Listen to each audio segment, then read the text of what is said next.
नमस्कार. लग्नाची बेडी या मालिकेच्या आजच्या भागात आपण पाहणार आहोत. इन्स्पेक्टर रुक्मिणीला विचारत असते की सांगा, तुम्ही तुमच्या सुनांचा छळ कसा करता? त्यांना मारहाण करतात, त्यांना विष प्रयोग करतात की त्यांना चटके देतात की त्यांच्या घरच्यांकडे पैशांची मागणी करतात? त्यावर रुक्मिणी सांगते की आम्ही असं काहीही करत नाही. तीच माझ्यावर विश्वास ठेव. मात्र ती इन्स्पेक्टर रुक्मिणीवर विश्वास ठेवत नाही. म्हणते की जर तुमचा गुन्हा सिद्ध झाला तर तुम्हाला जामीन सुद्धा मिळणार नाही, पुन्हा इथून बाहेरही सुद्धा पडता येणार नाही. आणि ते ऐकून मात्र रुक्मिणी घाबरते. तर ती इन्स्पेक्टर पुन्हा तिला विचारते की सांगा मॅडम, तुम्ही तुमच्या सुनावर कसा अत्याचार करता? आणि त्यावर रुक्मिणी पुन्हा त्यांना सांगते की मी खरंच असं काहीही करत नाहीये. तर ते इन्स्पेक्टर रुक्मिणीवर विश्वास ठेवत नाही. ते रुक्मिणीला सतत धमक्या देतात. त्यामुळे रुक्मिणी सुद्धा घाबरते. मात्र आपण आपल्या सुनांचा छळ करत आहोत गोष्ट ती मात्र कबूल करत नाही. त्यामुळे इन्स्पेक्टर रुक्मिणीवर चार्जशीट फाईल करायला सांगते. त्याच वेळेस सिंधू तेथे येते. ती मनाशी म्हणते जर काकूंवर चार्जशीट फाईल झाली तर इथून काढणं खूप अवघड होईल. त्यामुळे आता ही तक्रार कुणी केली आहे हे शोधण्यापेक्षा काकूंना लवकरात लवकर इथून बाहेर काढणं गरजेचं आहे. त्यानंतर ती मोठ्याने थांबा असं म्हणते आणि त्यामुळे सर्वजण आश्चर्याने तिच्याकडे बघतात. इन्स्पेक्टर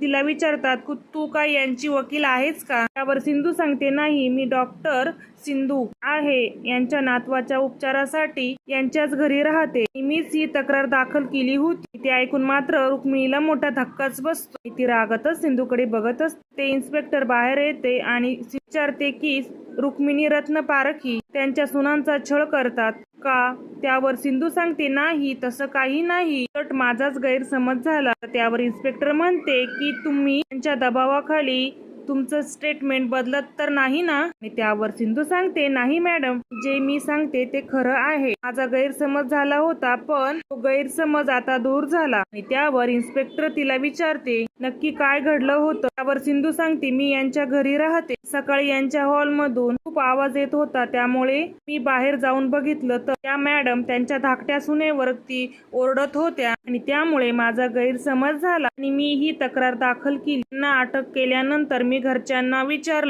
तेव्हा मला समजलं की यांची धाकटी सून खूप आजारी होती. त्यांनी तिला अनेक वेळा सांगितलं की तू डॉक्टरांकडे जा, पण तिने ऐकलं नाही. त्यामुळे रुक्मिणी मॅडम तिच्यावर ओरडत होत्या. काळजीपोटी मात्र माझा गैरसमज झाला. त्यावर इन्स्पेक्टर मॅडम तिला पुन्हा विचारतात की तुम्ही यांच्या दबावाखाली खोटं तर नाही बोलत ना? त्यावर सिंधू सांगते नाही, मी जे काही सांगितलं तेच खरं आहे. त्यामुळे इन्स्पेक्टर साहेब रुक्मिणीला सोडतात. मात्र त्याच वेळी रत्नाकर आणि ऋतुराज त्या ठिकाणी येतात आणि सिंधूला तिथे बघून मात्र त्यांनाही मोठा धक्का बसलेला असतो. त्यानंतर ऋतुराजाला समजतं की सिंधूनीच कंप्लेंट केलेली होती आणि आता ती मागे घ्यायला आली आहे. आणि त्यामुळे तो सिंधूवर खूप चिडतो आणि म्हणतो बघ दादा, मी तुला सांगितलं होतं ना. मात्र रत्नाकर त्याला गप्प बसायला सांगतो. त्यानंतर ते रुक्मिणीला घरी घेऊन जाण्यासाठी आणि त्यानंतर सिंधू सुद्धा घरी जाते. दुसरीकर सर्वजण काळजीत असतात. तर रेश्मा खूप खुश असते आणि हसतच मनाशी म्हणत असते की आता पुन्हा कुणीही माझ्या नादी लागण्याचा प्रयत्न करणार नाही. तर ऋतुजा राजश्रीला म्हणत असते की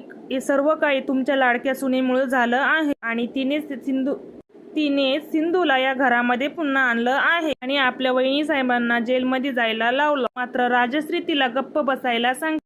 ऋतुजा सिंधू बद्दल वाटेल ते बोलत असते. त्याच वेळेस राणी राजश्रीला सांगते की आई, तुम्ही काहीही काळजी करू नका, बाबा आणि काका काकूंना घरी घेऊन येत आहे. आणि ते ऐकून मात्र राजश्रीला खूप आनंद होतो आणि ती देवाचे आभार मानते आणि ऋतुजा सुद्धा खूप खुश होते. तर रेश्मा खूपच घाबरलेली असते आणि त्याच वेळेस रुक्मिणी घरी येते. राजश्री पटकन तिच्यासाठी पाणी घेऊन येते. रुक्मिणीला बघून मात्र सगळ्यांनाच खूप आनंद झालेला असतो. मात्र रुक्मिणी मात्र खूपच चिडलेली असते. त्यानंतर राजश्री म्हणते की मला माहित होतं की वहिनींना ते लोक निर्दोष सोडतील, कारण त्यांची काहीही चूक नाही. गुन्हा सिद्ध नाही झाल्यामुळे ते तरी काय करत. मात्र रत्नाकर म्हणतो की राजश्री, तू म्हणते तसंच नाही घड. आणि मग त्यानंतर रुक्मिणी सगळ्यांना सांगते की माझा अंदाज खरा ठरला, सिंधूनेच माझ्या विरोधात कंप्लेंट केली होती. आणि ते ऐकून मात्र सगळ्यांनाच मोठा धक्का बसतो. रेश्मा तर खूपच घाबरलेली असते. हा सगळा काय प्रकार आहे हे तिला नक्की कळत नाही. राजश्री रागातच सिंधूच्या रूम मध्ये जाते. ते सिंधू सोबत अन्वी सुद्धा असते. तर राजश्री सिंधूचा हात पकडून तिला बाहेर घेऊन जाण्यासाठी निघते. अन्वी तिला थांबवण्याचा प्रयत्न करते. मात्र ती राजश्री तिला म्हणते की तुझ्या रूम मध्येच थांबायचं, बाहेर यायचं नाही. मग ती सिंधूला घेऊन बाहेर जाते. त्यानंतर राजश्री सिंधूला सर्वांसमोर विचारते की सांग की तू वहिनींच्या विरोधात कंप्लेंट केली होती का? त्यानंतर ती मागे का घेतली? मात्र सिंधू काहीही बोलत नाही. तर रत्नाकर राजश्रीला समजवण्याचा प्रयत्न करत असतो, मात्र राजश्री ऐकत नाही. ऋतुराजही म्हणत असतो की सिंधूने कंप्लेंट केली असणार. सर्वजण तिला वाटेल ते बोलायला सुरुवात करतात. त्यामुळे रत्नाकर सिंधूला म्हणतो, माझा तुझ्यावर पूर्ण विश्वास आहे. तू वहिनीच्या विरोधात कंप्लेंट केली नाही हे मला माहित आहे, पण ते तू जर आता सर्वांना सांगितलं नाही तर हे सर्वजण वाटेल ते बोलतील आणि त्यामुळे तू प्लीज जे काही खरं आहे ते सांग. तर सिंधू काही सांगायला तयार नसते. त्यामुळे राजश्री तिचा हात स्वतःच्या डोक्यावर ठेवते आणि म्हणते की तू मला आई मानतेस ना, आणि घे मग माझी शपथ आणि सांग की तूच वहिनींच्या विरोधात तक्रार केली होती. मात्र सिंधू शपथ घेत नाही आणि ती पटकन हात खाली करते आणि त्यामुळे राजश्रीची खात्री पडते की सिंधूने कंप्लेंट केली नव्हती आणि तिला खूप आनंद होतो. आणि राणी सुद्धा मनाशी म्हणत असते की सिंधू मनात कुठेतरी विश्वास होता की तू असं वागणार नाही. तो विश्वास पुन्हा तू केला. रत्नाकर म्हणत असतो की प्लीज सिंधू तू आता गप्प बसू नकोस, तुला जे काही माहित आहे ते खरं सांग. आणि रिषभही तेच म्हणत असतो. तरीही सिंधू काहीही बोलत नाही. तर ऋतुजा म्हणत असते की तिनं स्वतःहून सांगितलं ना की कंप्लेंट तिनेच केली होती आणि तिने ती मागे सुद्धा घेतली.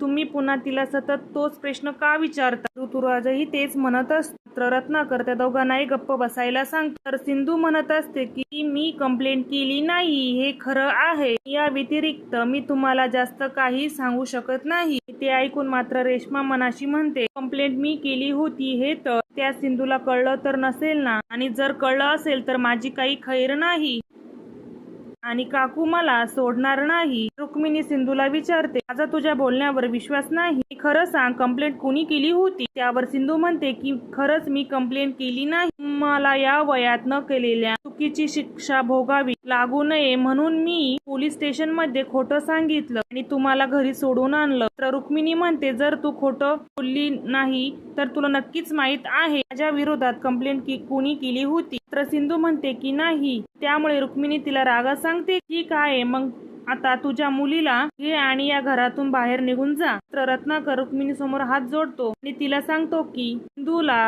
सिंधूला तिच्या बाजू मांडण्याची एक तरी संधी दे. त्यामुळे रुक्मिणी सिंधूला सांगते की आज संध्याकाळपर्यंत माझ्या विरोधात कंप्लेंट कुणी केली होती हे तू शोधून काढायचं. जर तसं झालं नाही तू तुझी बॅग घ्यायची आणि तुझ्या मुलीला घ्यायचं आणि या घराच्या बाहेर निघून जायचं. आणि त्यावर सिंधू सुद्धा ठीक आहे असं म्हणते. या मालिकेच्या पुढील भागामध्ये आपण पाहणार आहोत सिंधू सगळ्यांना सांगते की पोलीस स्टेशन मध्ये माझ्या बाबांच्या ओळखीचे एक पोलीस आहे आणि त्यांच्याकडूनच मी रेकॉर्डिंग मागून घेतलं आहे आणि त्या कॉल रेकॉर्ड वरून आपल्याला समजेल की तक्रार कोणी केली होती. त्यामुळे रेश्मा खूपच घाबरते.